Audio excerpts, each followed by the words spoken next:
I'm your best friend. I'm still your friend, Mabel, but I'm helping people now. But what about helping me? Do you really want to spend your whole life in meetings with dumb smart guys? This brain junk has made you forget who you are. Don't you remember us? Remember those times. Don't forget to remember those times. Just remember to remember those times. It all makes sense now.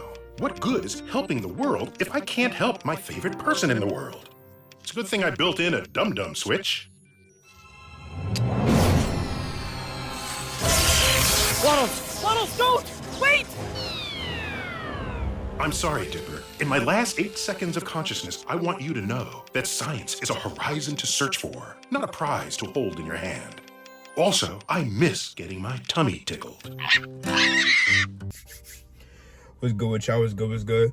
Now, I want to come on here real quick, and I just want to talk about the inner child. Now, the reason why I showed that clip is because that's from a show called Gravity Falls. Now, most of y'all probably seen the show, but pretty much in the episode, one of the main characters, Dipper, he literally eats shrooms, right? Which is said to expand your level of consciousness, and I could back this up, right? So, boom, he ate shrooms in the form of a brain, because that's what it looked like in the show. And then the character, Waddles, the pig, licked all, like, the shrooms, like the psilocybin, like, whatever, right? Licked it off of his head, and then he gained consciousness, right? Now, in the show, Waddles the pig becomes really, really freaking smart for that episode, right? Now, it's very important that he becomes very smart because he has a sister, if you will. He has an owner named Mabel, Dipper's sister, who was talking about how, like, oh, like, what about me? You know, you're always doing all these smart things and things of that nature, and you never make time for me anymore. And I'm saying all this to say that as people, we create all of these philosophies and all these belief systems, and we cloud our mind with so much information that we forget that the essence of life is literally to look at life through a perspective of innocence. As opposed to loving authentically, as opposed to loving naturally and just being within your highest vibration, your most vulnerable vibration, which is love, we, cloud our minds with so much information, and it takes us away from who we truly are. It doesn't matter who you are or where you are. At the end of the day, we always still have that inner child that loves to have fun, that wants to, go out, that wants to do stupid shit. Okay, we're still that person, just now grown up. You got to realize that children smile. Their default is smiling, being happy, being charismatic, and just being happy-go-lucky. But with all the information and all the, experiences that we accumulate throughout our lives, we learn to turn off that smile. The goal of life is to turn that smile back on. So in the Bible, when it talks about people or humans falling from grace, we allegorically, as people fell from grace, we started to detach ourselves from what made us connected to God in the first place, which is love. We cloud our perception of love through religion, through society, through trauma, through hurt, through experiences. But what you got to realize is that the only time that exists and that will ever exist and that only has ever existed is the current moment right now. Right now, I'm recording this video. Right now, you're watching this video. There's nothing else outside of your perception of what you're doing right now that exists. The past has already happened and the future hasn't happened yet.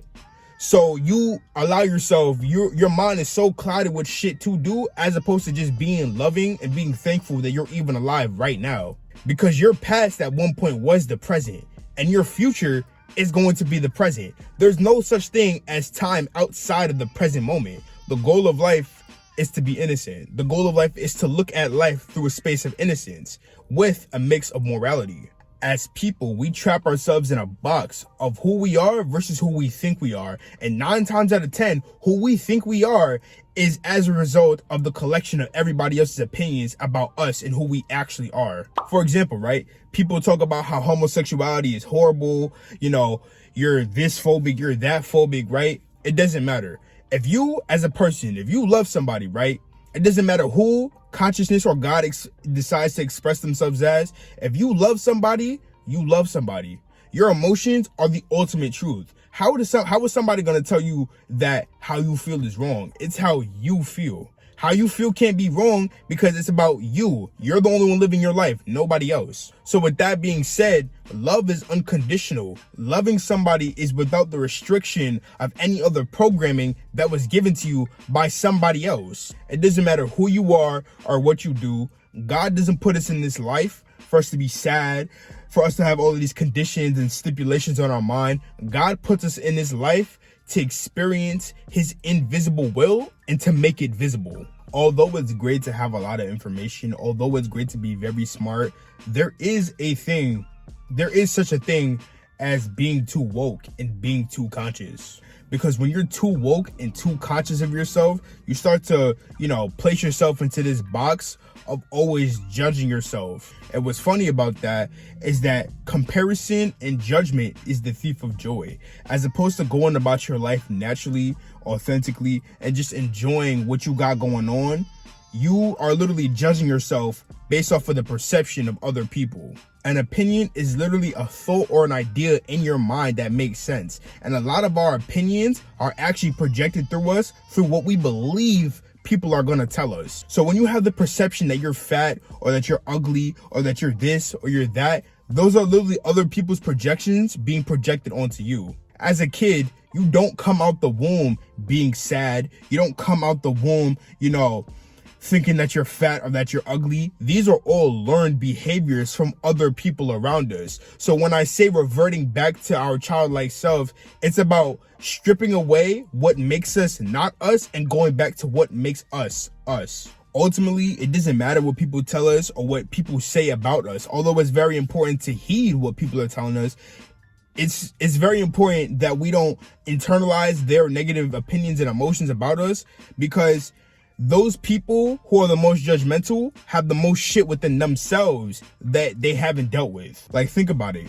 How negative a person do you have to be in order for you to project all of your bullshit about the world onto me or onto one single person? Humans are the only species that literally domesticate ourselves. And we domesticate ourselves through our opinions and through literally the constant negative self-talk and debilitative emotions that we feel and think and give to ourselves all the time.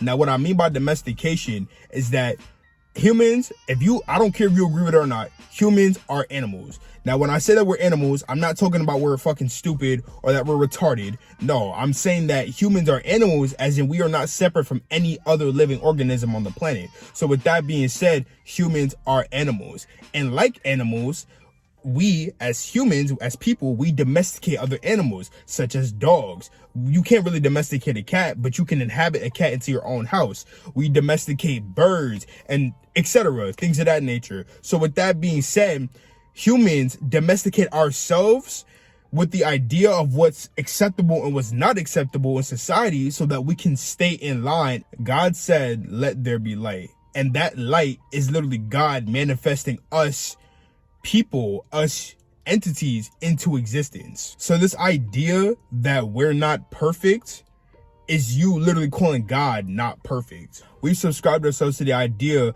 that we're not perfect when literally everything in existence is divine and perfect in its purest nature. And I think we forget as people that we are spiritual beings having a human experience where our body, our vessel, is simply just the physical manifestation of the divine. So it's very important that we let go of the negative programming of society and our peers around us so that we can revert back to our childlike selves of happiness and love. But with that being said, I love myself through you. We're gonna rock out, have a beautiful, blessed, productive, and successful day.